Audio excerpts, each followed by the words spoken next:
See. All right, we are now recording. Hello, my name is Jeff Nash, and today I am speaking with June Dillinger, and she has quite a story. I've known about her for a long time. She's an author. She's a motivational speaker. She marries people. She does the wedding celebration. She does all kinds of things, and probably one of the most positive individuals that I've come across in many years. So welcome, June. Thank you so much for speaking with me today. I am delighted. What a wonderful invitation. You are a man with a lot of background too. Yeah, we all have a background, right? Mine is a checkered background, but all's well that ends well, right? So I have a great life now, and yeah, I've been through a lot of things as well. Sounds like you have too. So yeah, doing great things. I think without a checkered background, we don't have that opportunity to recognize what's possible. Yeah, you're right. And what I found through the years is I have a much greater appreciation for the good things in life, because I went through a period where there just wasn't where I wasn't cognizant of a lot of good things in my life. And, let's face it, everybody likes a comeback story. I have friends that, they've done well their whole lives or whatever. And frankly, their stories are a little bit boring. But when you talk to somebody who's been through the meat grinder and came out whole, that's always a good story. So tell me about you, June. Who is June? Oh my goodness. It's funny that you say that, because whenever I am on a Zoom call, somebody will say, they'll stumble over my name. It says, Brilliant Creator June. And sometimes I just forget that I have that tagline, but I think about that because my life has been filled with so much abundance on so many different levels, and to be, I guess I'll say, I'm a spirit-driven woman like I've never been before. If I was to call myself for an I am a spirit-driven woman like I've never been before. And a snapshot of that is me really allowing my awareness and the pieces and parts of what I see showing up in my life to either land and make a decision that feels grounded and right for me, not for the rest of the world, but for me. And then look for ways to massage to get the rest of the world to either be with me or for me to dance with them. Does that sound clear? Yeah, no, that's awesome. That's awesome. So it's ironic. You just wrote a book. And when I heard about the book, I will be honest, I haven't read it. I know you've sent us a copy, and as soon as I get it, I will definitely read it, because the title grabbed me. And it's ironic because I actually know you from an ex-girlfriend. And I met you through the Toastmasters group or whatever. And, I've kind of followed you. I'll be real honest with you. When I first met you, I was a little intimidated. I'm like, here's a gal that's I was, yeah, because you were very positive, and everybody knew you. And I was kind of in that group. I was kind of an outsider, that was kind of being let in for the moment or whatever.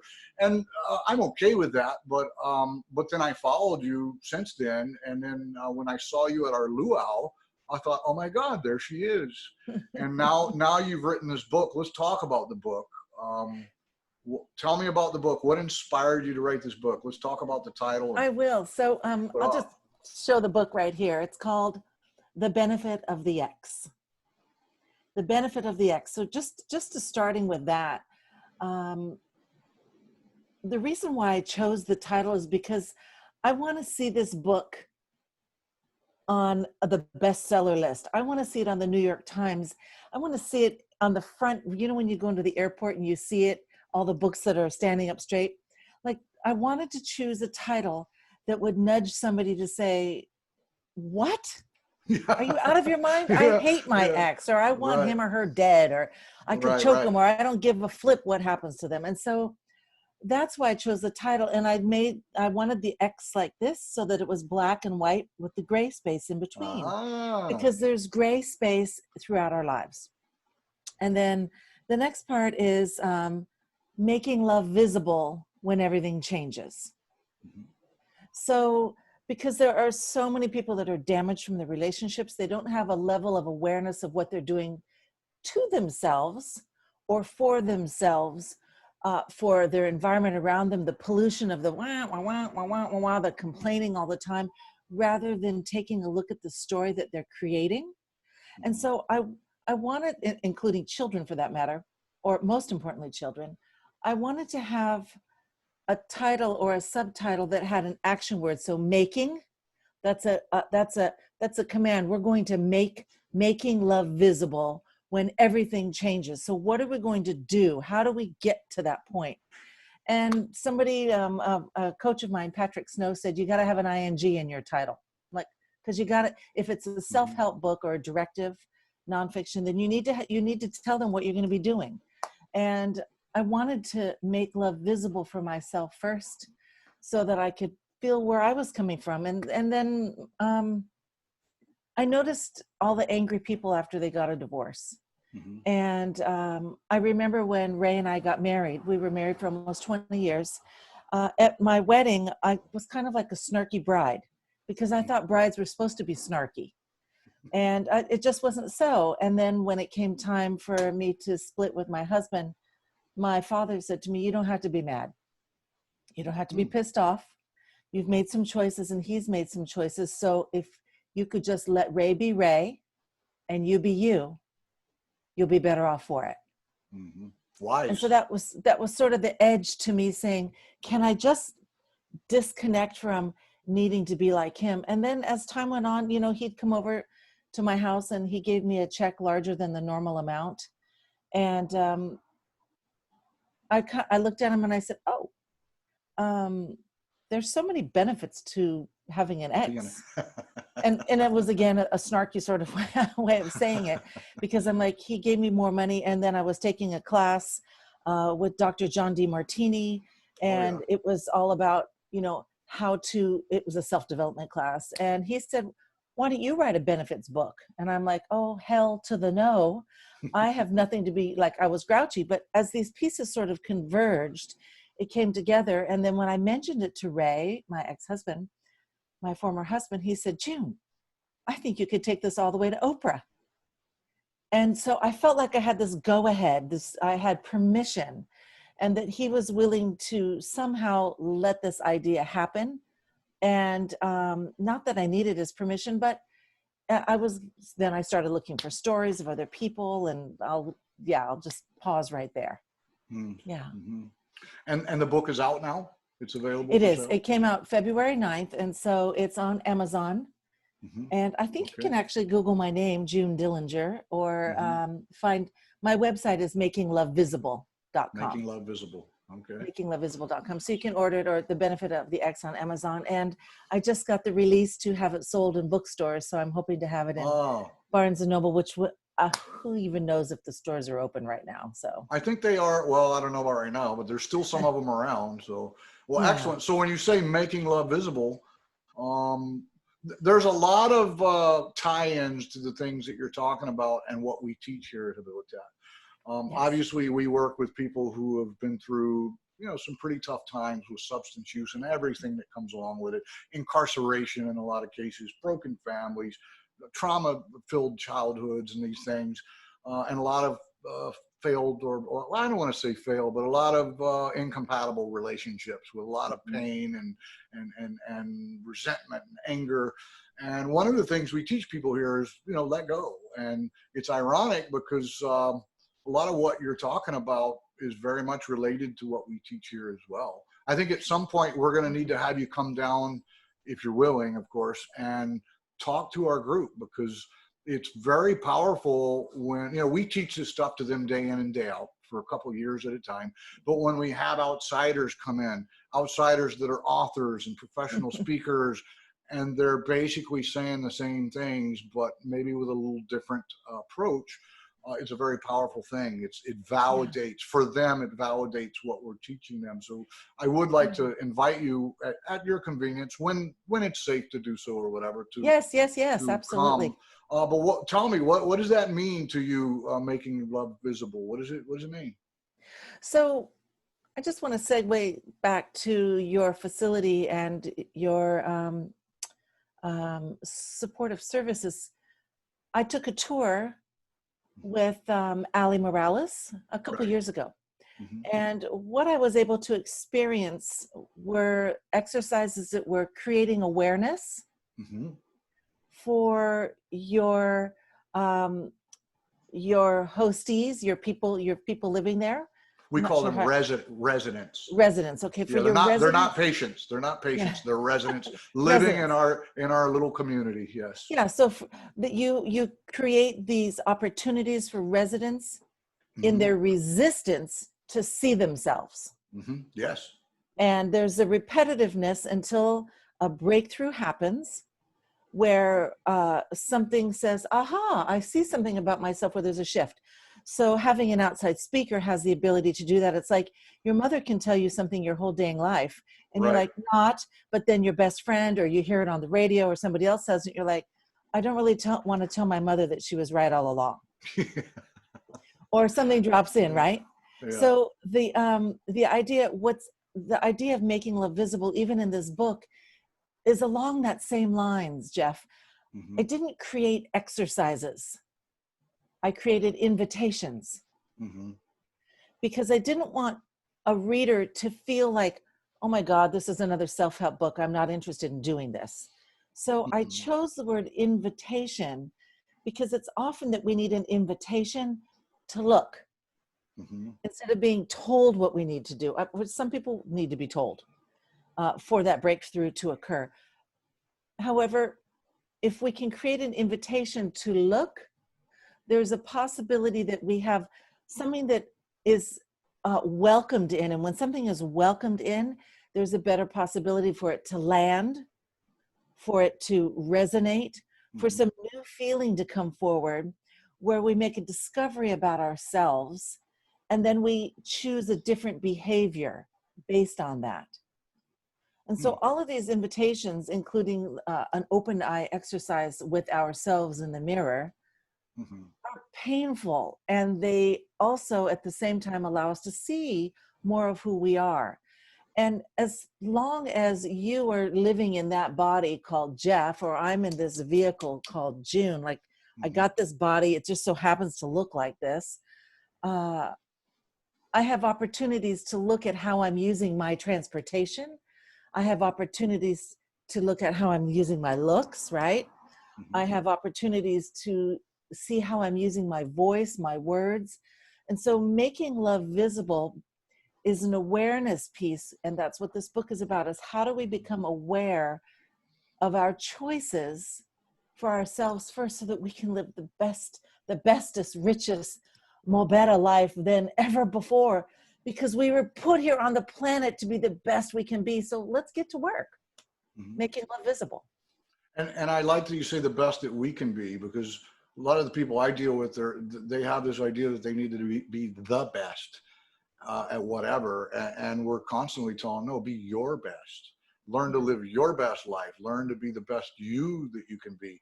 You're not trying to compete with everybody else. You're trying to, make your life better, right? Yeah.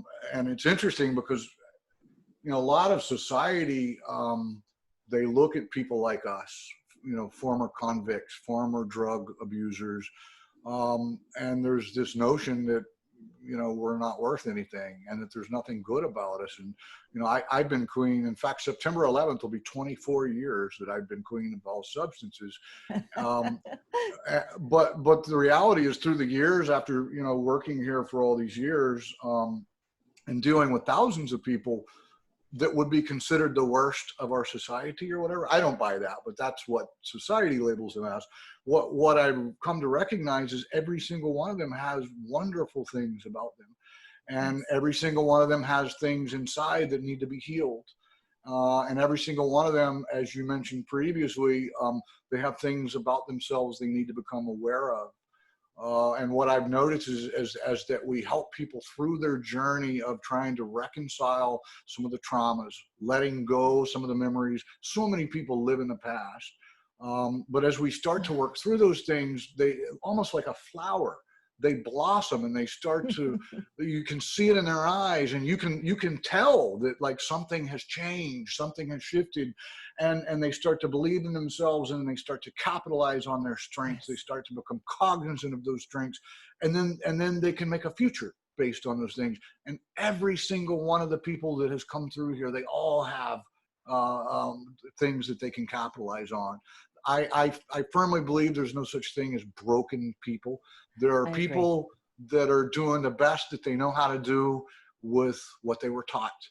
And, you know, a lot of us, you know, I came from a family, God bless them. They're nice people. My father, unfortunately, passed away in 1992. He actually passed away from AIDS in a time where that was a really scary thing too. But you know, my parents taught me the best they knew.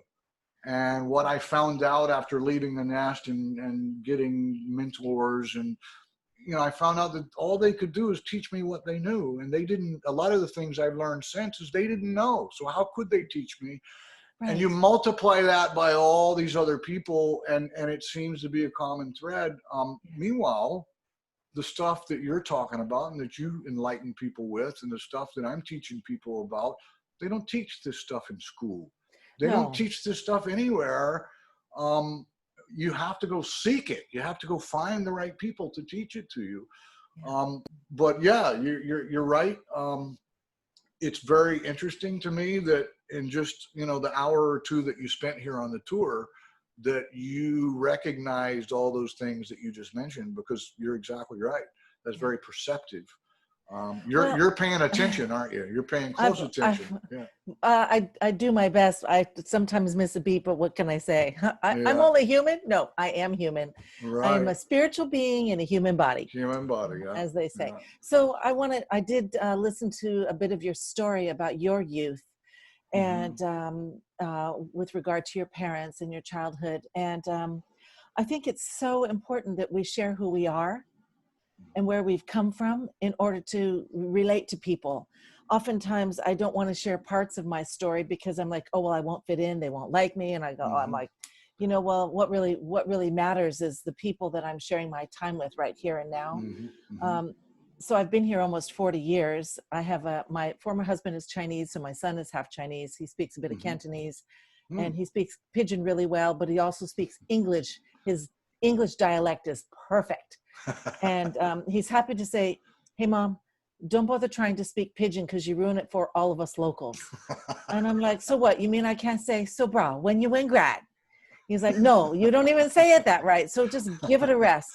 And the reason why I say that is because humor is also used to connect with people. Sure. And I like to let the locals know the longevity that I'm here, that I've been here, because I am super howly. I admit it. I'm not ashamed of it.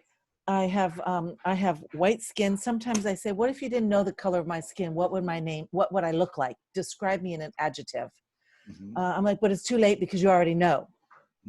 I want to segue this to one point, was that I was adopted at birth because my father was a graduate of Yale, was in medical school, slipped off on icy road, became a paraplegic, and couldn't have children.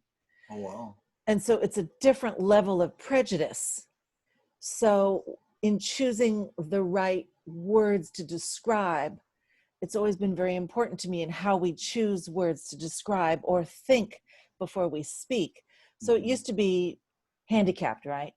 And then it was mentally, it was disabled, the disabled community. Yeah. Do you have your disabled tag on your car? And now it's physically challenged. Challenged, yeah. Because we don't know that somebody that's physically challenged, we don't know what their physical challenge is. It's just much more broad. So how do we cover that?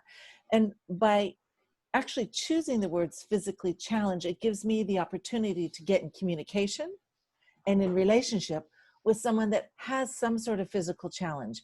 Is it that they have a hair lip so they don't speak clearly? Were they born with it? Did they get in a car accident? So what's your story? Tell me more.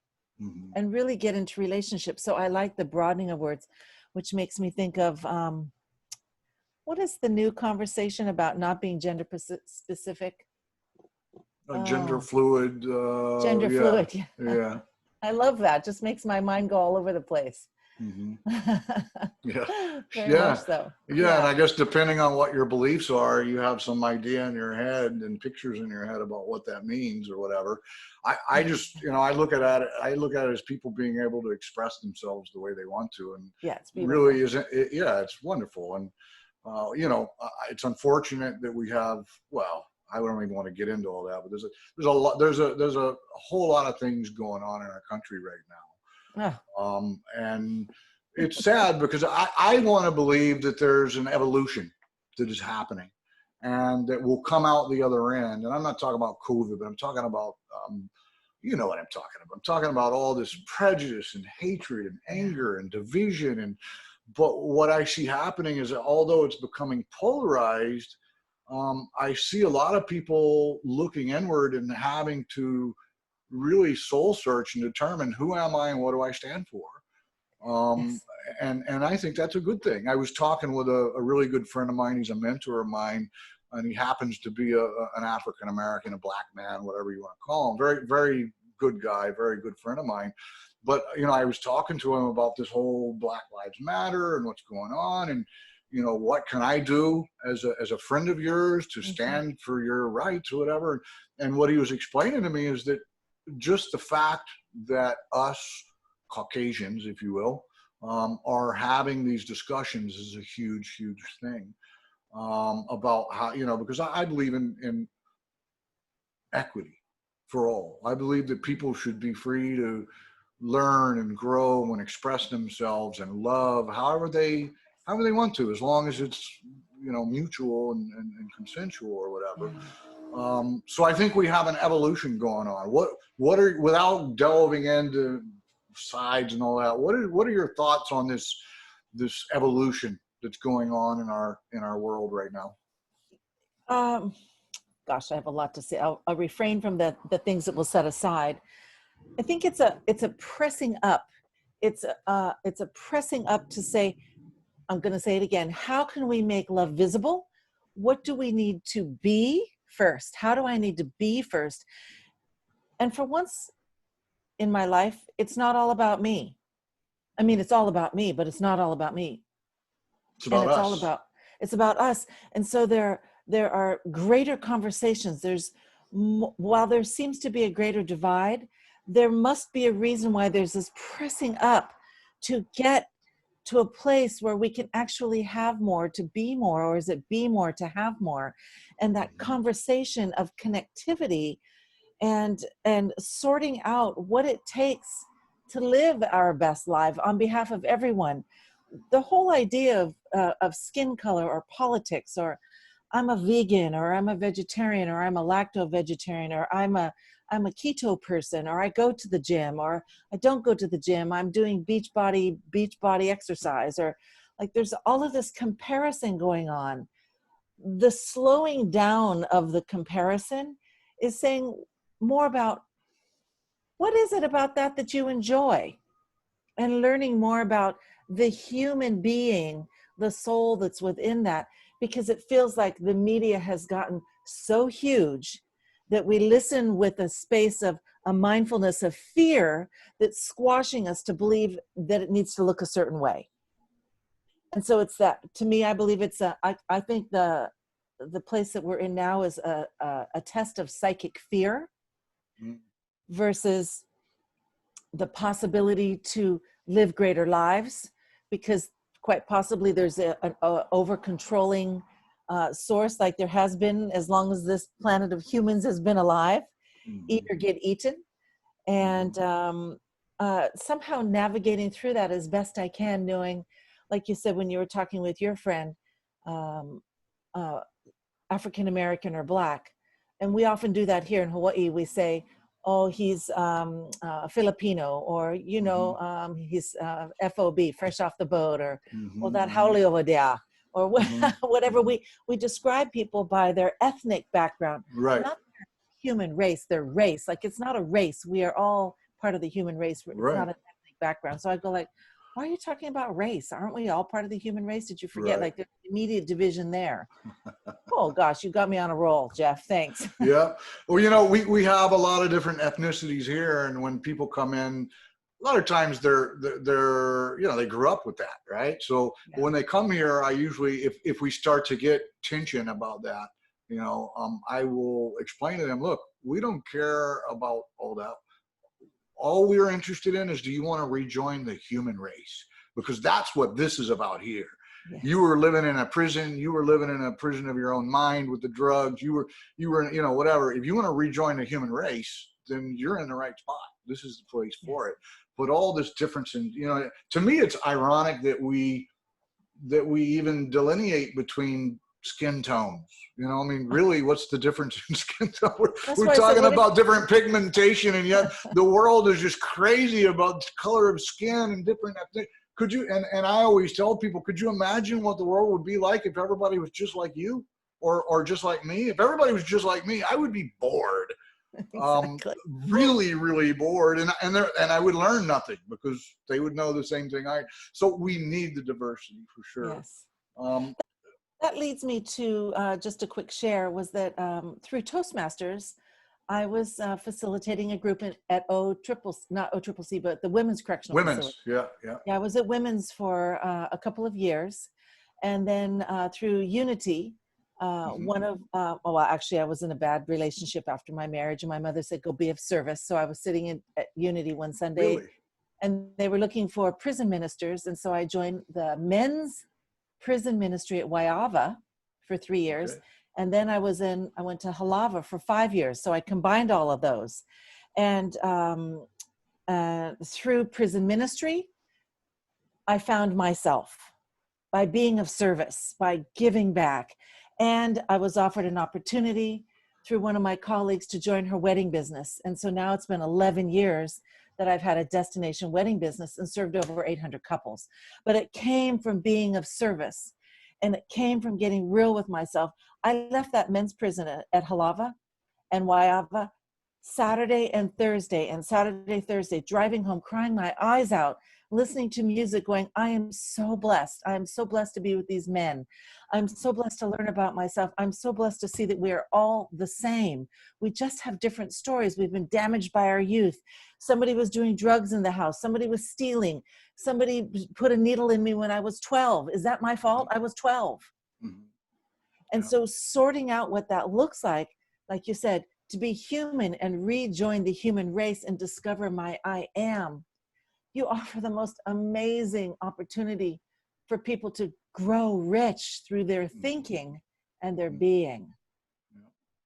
Yeah, I just felt like I gave a sermon. Sorry about that. No, you did, and that's wonderful. I'd like to point something out that just the few minutes we've been together, your parents must have been very wise. Your dad mentioned about disconnect and get on with it. Your mom, go be of service in times of these are exactly the things that we teach here. And it's interesting to me that we come to these truths and the same understanding, but from very different paths. I recently visited another program that's very similar to Habilitat in another state. It's been open like 5 years or whatever, based on the same model. But I went and I spent a week there, and I lived there and immersed myself in their program to learn, hopefully to take back some things, to bring back some things that we can use, which I did. But it was shocking to me to find that they had come to the same conclusions about what it takes to rehabilitate someone. It's not just about the substance use is not really what the problem is. It's a symptom. And then the things that they said, it was bizarre to me because I was sitting there realizing that they've come to the same conclusions, the exact same conclusions that we have, and we're worlds apart. There's an ocean between us, and there's really no connection between us. It happened we came to the same conclusions independently, and you can comment on this if you want, but it leads me to believe that maybe there is some universal truth that we arrive at. And maybe we arrive at them different ways, but we arrive there nonetheless. Because some of the things it's kind of strange to me, because a lot of things you're saying is exactly what we teach here, but yet you didn't teach us that, and we didn't teach you that, but we came to those conclusions separately. Isn't that phenomenal? I think when people discover that there's a seeking part of them, and they begin to look at that journey, or they land on it because that's what their life lesson is to make that self-discovery, because your residents aren't in there just for themselves. I mean, they may think they are. And whether they know it or not, they're in it for you, they're in it for the staff, they're in it for their family members, they're in it for the community. Like, they are busy being in there as a part of the big picture. And so an acronym, there's a lot of people, myself included, for quite a long time, I could not use the word God. And here, as a licensed Unity teacher with the movement, it took me a long time to wrap my mind around that. And I chose not to go further into ministry because I wanted to be able to make it even broader than just my spiritual experience with Unity, which is already broad. But I learned this acronym of good, orderly design for God. Mm-hmm.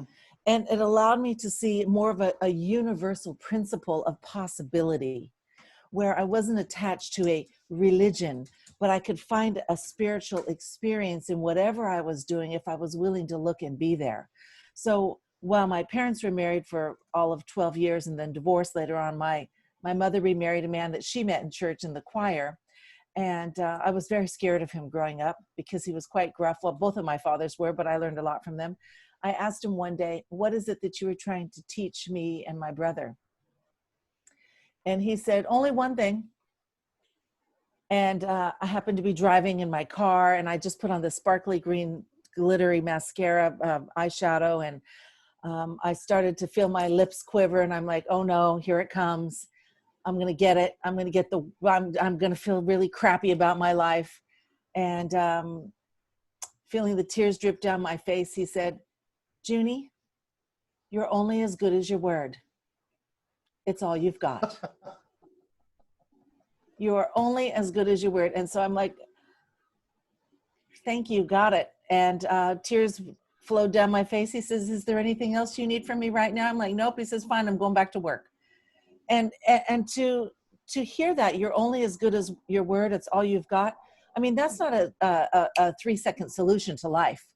It's like this, just like this huge explosion of like, okay, now that you've told me that, I have a lot of work to do in different areas. So it continued to show up, and it still shows up for me today, years later. Neither one of my fathers are living any longer. I've got 2 mothers left and one that just recently passed.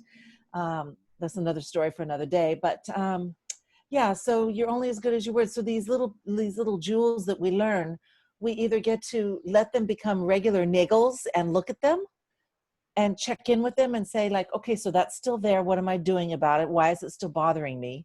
Or, I'm going to set that aside for 3 years, 5 years. Oh, look, it's still there.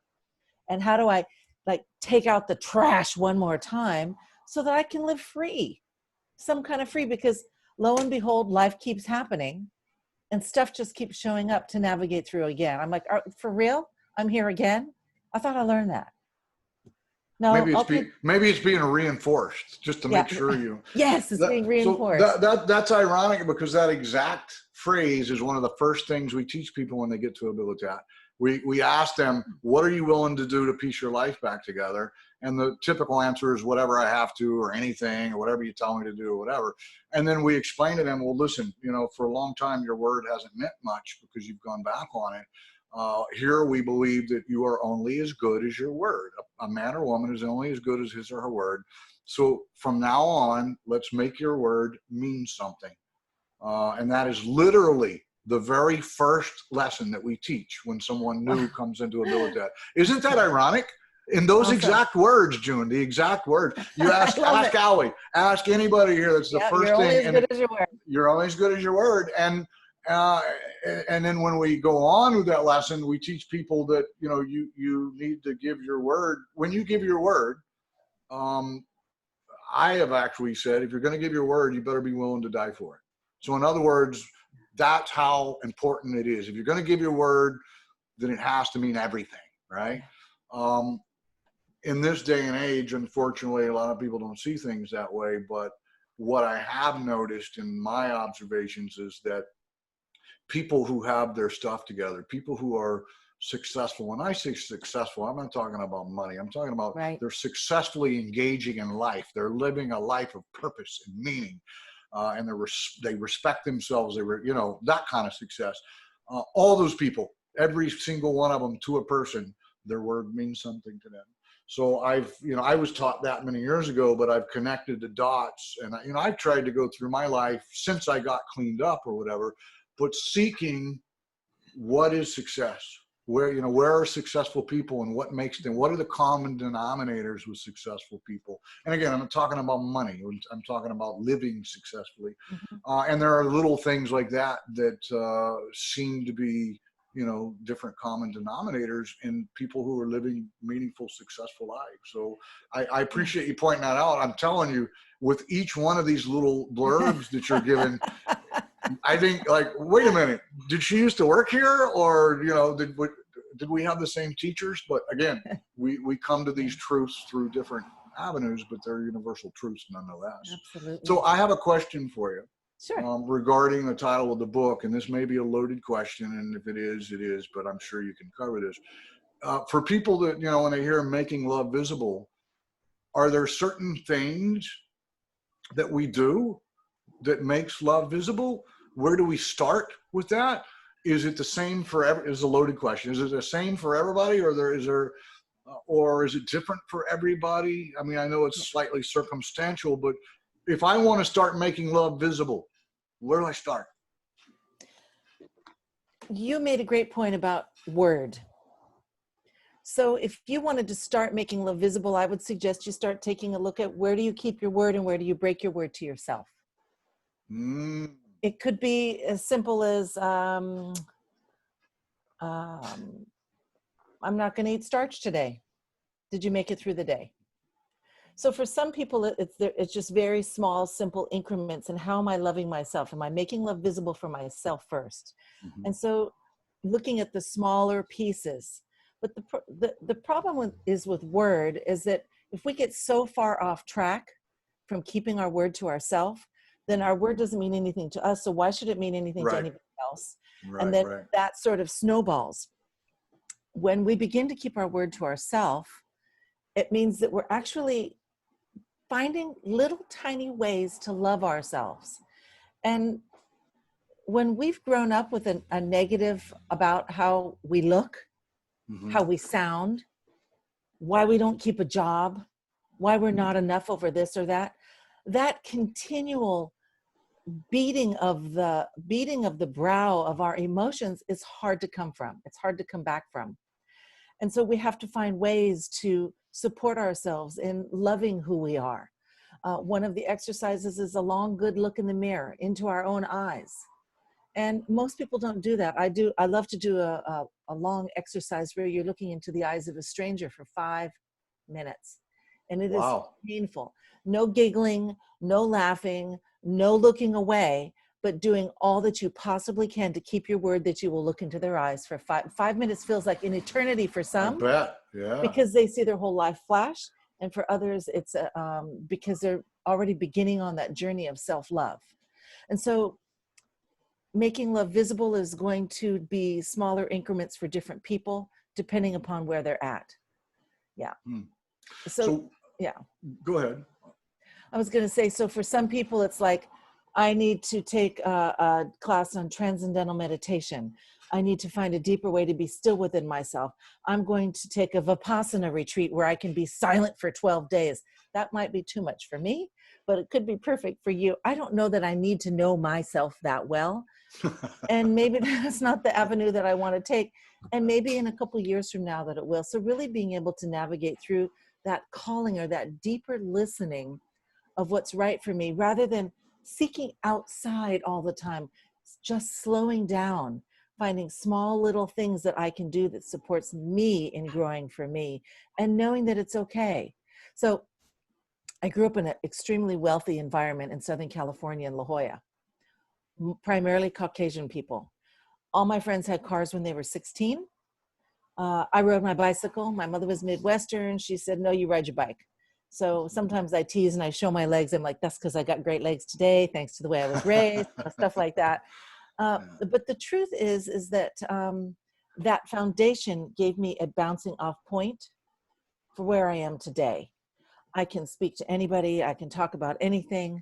And it has led me to see that it doesn't matter, like you said, how much money you have. It's the journey that you are on.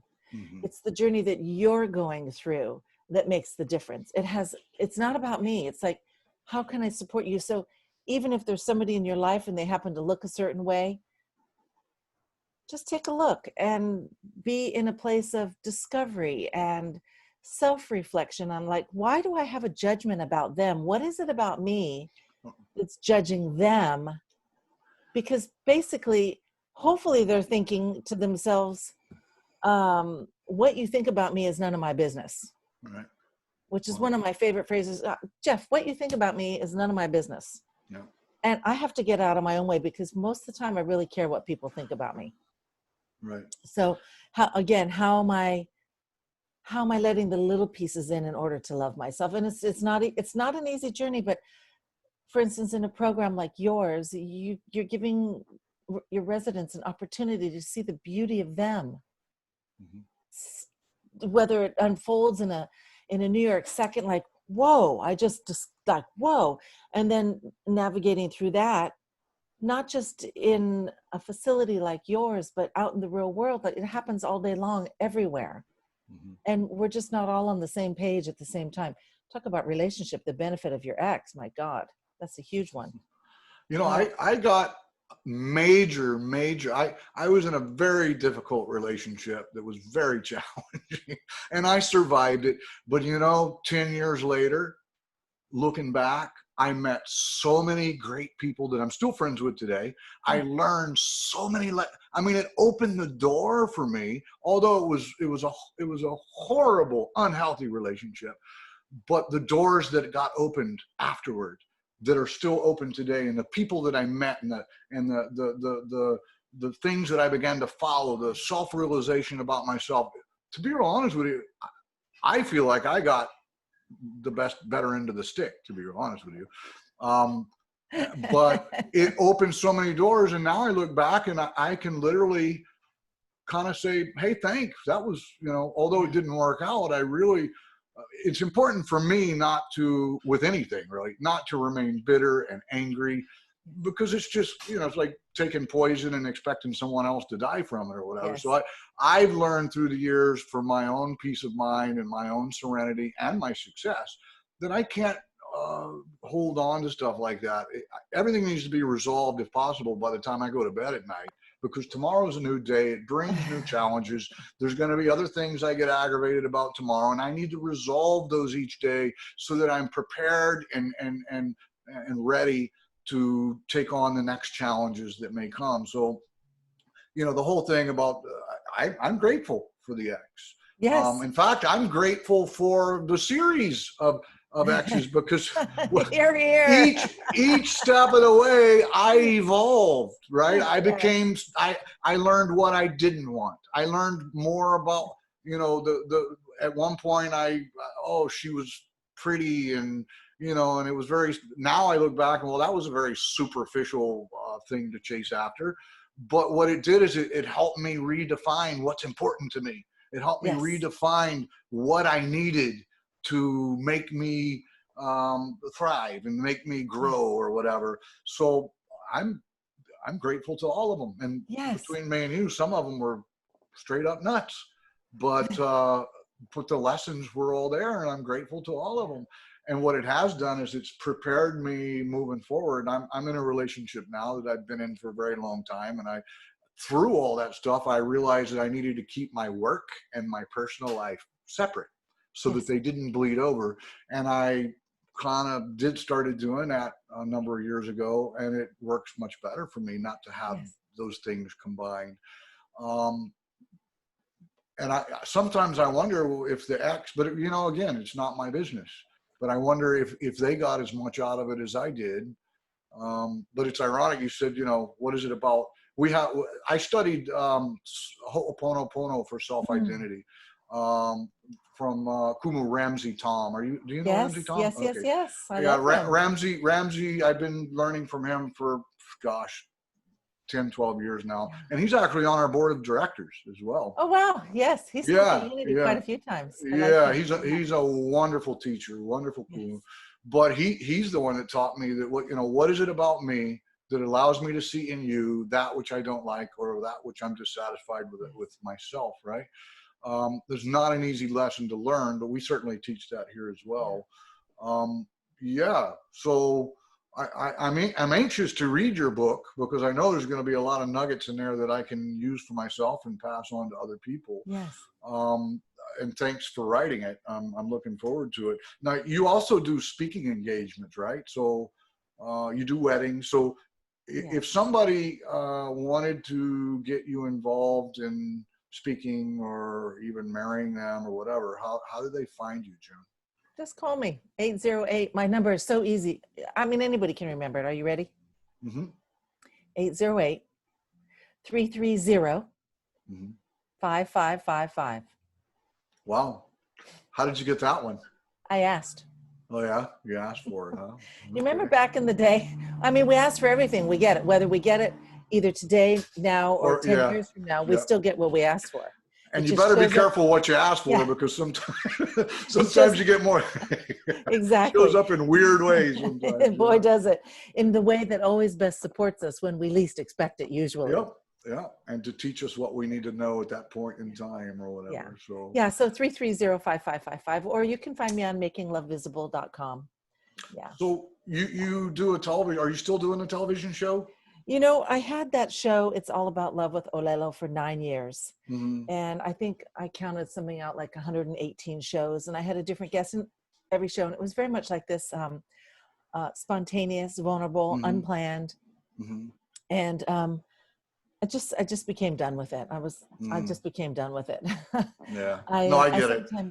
Yeah, I think about it every now and then, but maybe like a podcast or a vlog or something mm-hmm. along that line. And I have a gentleman in my life who he and I I just proposed an idea to him. He's like, oh, sounds like a good idea. Mm-hmm. And so just sort of toying around with some new thoughts and what was possible for a conversation. Mm-hmm. Very similar to this. Yeah, thanks for asking. Yeah.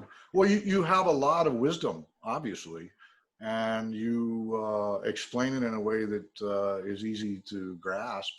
So, you know, I certainly support you in your effort to share your knowledge with other people. If there's anything we can do to support you, we certainly will. So tell me, COVID-19, worldwide fear, media bombardment, state agencies failing us, government not doing its job, and headlines. How has all this affected you? How has the worldwide pandemic, COVID, shutdown? We're about to go into another lockdown here in Hawaii, which actually, after all the things that I've been through, I relish my alone time. I'm perfectly okay with it. I'm healthy like that. But how has it affected your life? Oh, it's interesting. Thank you for asking. I wear a mask in public.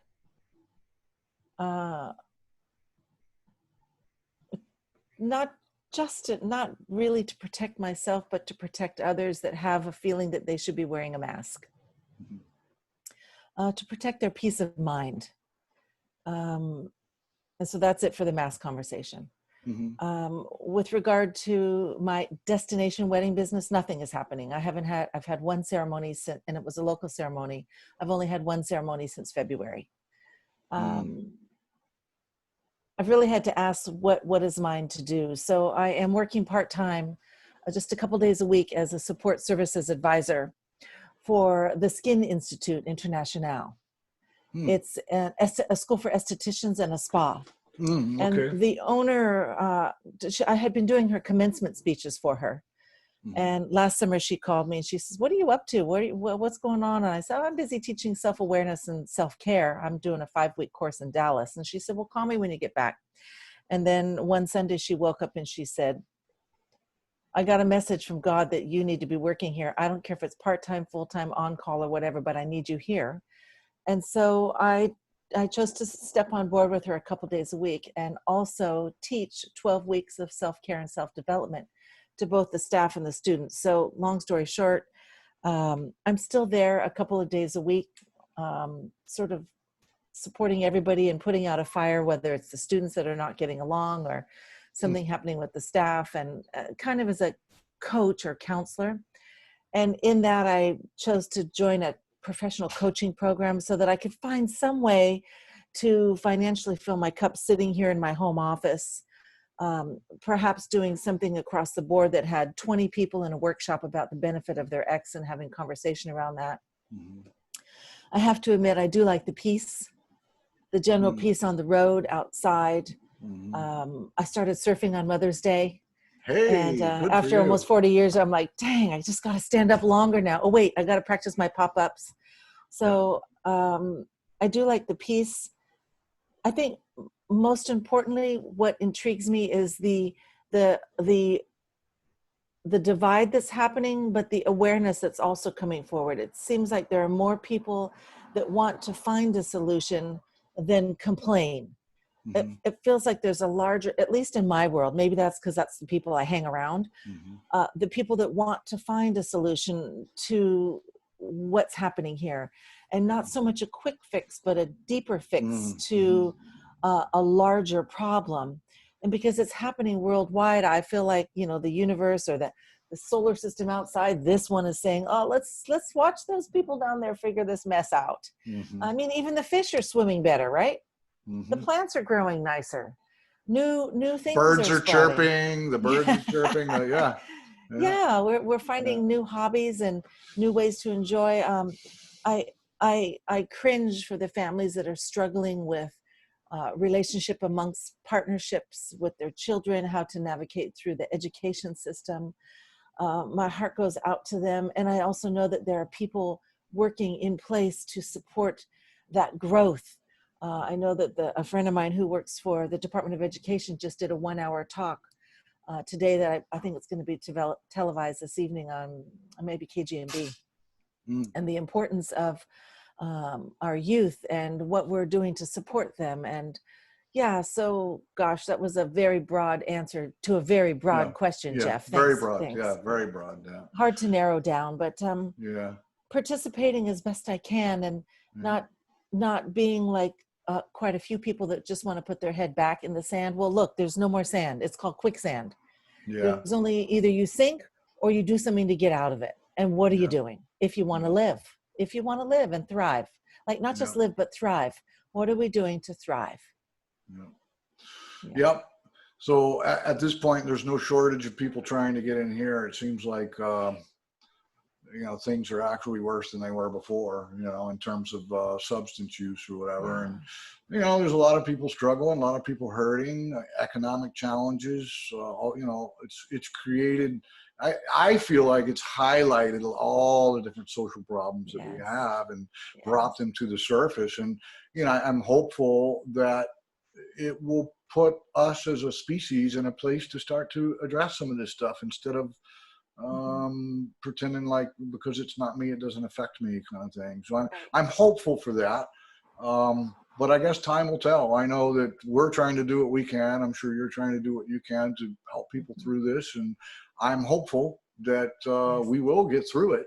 You know, we'll get through this. And one day we'll look back and there will be kind of like an X. This will be our like another X experience. The comeback story. Yeah. Like, oh man, I made it through. Let me tell you what happened. Right. This is what happened to me. And we'll be telling our war stories about it. And we'll be a better species and better individuals because of it. I'm hopeful, you know. That reminds me to say that it's not about the presidential race either. I think it's important to vote. But that person in that role is not me. I have to vote for me first, whether it's on a ballot or what I say when I wake up in the morning, what I'm edibly consuming, what I'm verbally speaking out, whether I'm cleaning up the trash in my mind, what you're reading, what I'm reading, exactly. What I'm listening to, how much time I'm spending watching something or another. And so really looking at that, the inner dialogue before the external dialogue. So it's not that the president is not going to fix it. We haven't had many presidents that fixed it for everybody, everywhere, anytime on this planet, anywhere. It's called life. We were put here to have this experience. So that contrast that is provided is an opportunity for us to make love visible. So it's fun when I see people on my Facebook posts that say, oh, I made love visible today by such and such, or And when I come to visit you over there, I'll say, Jeff, so how do you make love visible? And we'll post you up on my Making Love Visible, my Love Bites, BYTES, my Love Bites Yes. link. Excellent. Yeah. So earlier you mentioned about having people, kind of stand and stare or sit and stare into each other's eyes. And I, after thinking about that for a minute, I thought, okay, that would be a slightly awkward thing. The question, the first question is, why would that be so awkward to us? But we do an exercise here where we have people walk up and basically ask, it goes kind of like this: hi, June, would you please be my friend? And it is remarkable that so many people find that so awkward, and they struggle to do something as simple and as honest as say, hi, June, would you please be my friend? And then they hug each other or whatever. We have people that are so adverse to that. They struggle with that. And they see it as corny and weird, but the bottom line is, when you dig down deep, that's honesty. That's really what they're looking for. They want to be accepted. They want to be cared about. They want to be friends.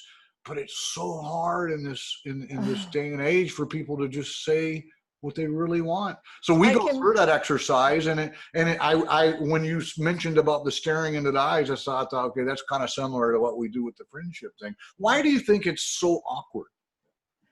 Gosh, I feel it myself in my solar plexus.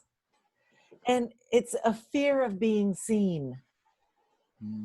It's a fear of being seen. If I ask you to be my friend, Jeff, that means that all of a sudden I'm going to have to let you see me. But what's wrong with that? Not so much you seeing me. It's my story. Will he like me? Story. Will he like me? Will I be rejected? Am I enough? Am I smart enough? Am I smart enough? Do I have what it takes? Have I done the same drugs as you? Can I tell the same story? I've done a few. Which is all irrelevant, really. Yeah, which is all irrelevant. It really is. Because if I didn't already size you up and decide that I wanted to be connected with you, I wouldn't be asking to be your friend anyway, right? So, that's right. Yeah, very interesting. That's right. And when you talk about bringing love to the forefront like that, I see that as like becoming confident enough to just be me, and to hell with what everybody thinks about it. It's none of my business. But let me live my life and be me, and let me accept you. And if we could all just be ourselves and not worry about what everybody else thought and all that weird stuff or whatever, I think life would be a whole lot simpler and a whole lot better for a lot of people. But yes. So when you have someone go sit and stare into each other's eyes, what is it that what do they gain from that? By the time they're done with that, they understand what it means to be incredibly uncomfortable, like beyond even the idea of being in that place, like overwhelmingly, absurdly uncomfortable in a place that most people have never been before, because most people don't look into a stranger's eyes for 5 minutes. So that's number one. Number two, they actually have a moment where they're really looking at that other person. I'm leaning in, like I'm really looking at you. Yeah. Like they've gotten out of their own mind long enough to create a conversation that I was actually looking at him. I could feel him. And they become outside of themselves in order to be present. They are clearly present for somebody else. They are deeply looking at someone else. So they're no longer feeling all of their fears, their BS come up. And then all of a sudden they begin to notice themselves again. And there's a cathartic release where, it's truth, some people start to giggle because they feel themselves. Some people just have tears streaming from their eyes. Some people begin to sob. And so anything is possible. But we're going to try that here. We're going to try that here. The awareness of that it's beautiful. It's being able to be your own light for yourself and for somebody else. And it's giving each other permission. And then when the exercise is over, I ask the participants to share with each other in some form of gratitude, whether you feel like it's a handshake or a hug or a long embrace or Mhm. whatever feels most suitable for you, because generally what you are feeling is what I'm feeling, because there's a transference of energy. And so Mhm. I've seldom seen two people get up to shake each other's hands. Mhm. It's more. It's more, it usually Yeah. turns into an embrace. Sometimes, for Right. dudes, it's like a quick pat on the back, Right. because Right. dudes Right. are Yeah. like that. And, and Yeah. my son always is like, Mom, are we going to have a 3-minute hug? He's like, nobody hugs like you. I'm like, you got to get it. That's called making a little visible. You got to feel Yeah. me, right? Well, well, it's an exchange of energy. Yeah, that's Yeah. great. Yeah. Yeah, So we're going to try that over here. We're definitely going to try it. definitely. Well, Yeah. I want to be respectful of your time. It's been about an hour now. Um, to be real honest with you, I could probably go on for another hour I thought conversing the with you. same. Yeah, but so what that means is we have to do this again, and if I'll Absolutely. get my damn technology worked out, because this was supposed to be live, but I'm going to post it up as soon as we're done here. Okay, good. I would like to invite you to come at your convenience. Let's do it. In whatever capacity you want. If you want to just talk to the girls, that's fine. You're going to do some exercises with the guys, with the whole clan. There's about 110 people here. But I invite you to be a part of what we are doing on whatever level you're comfortable with. I'm honored. Thank you. Yeah, I'm I think in. that would be powerful. Yeah. Yeah. I'll And set then, it up with Allie. yeah, we'll set it up with Allie. And if there's anything, June, that we can do for you, please don't hesitate to ask. I admire you. I appreciate you. I've admired you since I first met you in Toastmasters. I Thank just, you. didn't say so, but I've always admired you. Yeah. Are you still in Toastmasters? Yeah, I've taken a little break thanks to coaching. Mm, I want to say one thing about Toastmasters. In Toastmasters, while we learn to speak, the key piece to remember is bringing ourselves, the truth of who we are, to our talks. mhm. To continue to be in the truth of our own vulnerability, because that's where we really connect with people. So while I may have competed in the state championship once, I like to say it because it feels good. It massages my ego. The Mhm. truth is I want to be able to use my words to support you in your highest good. And so that I can continue to grow, knowing that I'm being of service in the best way possible. Mhm. Service, So service, service. yeah, I keep being of hearing that service. thing. Yeah. There's no other way. Be of service. Yeah. No, very good. Well, thank you, June. I appreciate it. I wish you all the best, and can't Thank wait to you. read your book. And we will talk again soon. Likewise, make sure that you tag me. Okay. Oh, definitely. Yeah, you'll be in there. Yeah, thank Okay, you. good. All right. All Aloha, right. June. Take care. Aloha. Be Bye-bye. well. Bye-bye.